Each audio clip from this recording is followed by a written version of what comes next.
What are the biblical roots of child dedication? Imagine a parent holding a tiny baby, making a promise not just to family or friends, but to God Himself. That's what child dedication is all about. It's a special moment where parents publicly commit to raising their child in faith. The roots of this practice go way back in the Bible, showing how important it is to dedicate children to God's care from the very beginning. In the Old Testament, there's a story about a woman named Hannah. She desperately wanted a child and prayed earnestly to God for one. When God answered her prayer and she had a son named Samuel, she made a promise to dedicate him to God's service for his whole life. She took Samuel to the temple and left him there, trusting God to take care of him. This story shows how parents in biblical times made a conscious choice to set their children apart for God's purposes.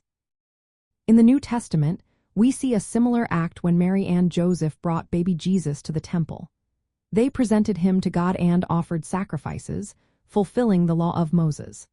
This event, called the presentation of Jesus, was a way of saying Jesus belonged to God and was dedicated to His service. It's a clear example of parents publicly showing their intention to raise their child with faith and devotion.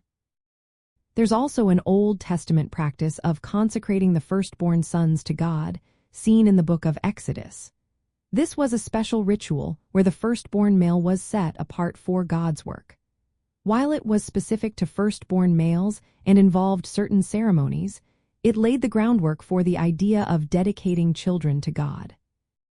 Today, many Christian churches, especially evangelical ones, continue this tradition. They see child dedication as a way for parents to promise to teach their children about God, pray for their spiritual growth, and involve the church community in their journey. It's not a baptism or a church ordinance but a heartfelt symbol of parental commitment. Practically, parents who choose to dedicate their children recognize that children are gifts from God.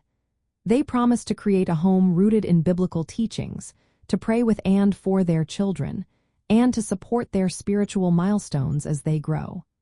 They also connect with their church family, knowing that spiritual growth is a community effort.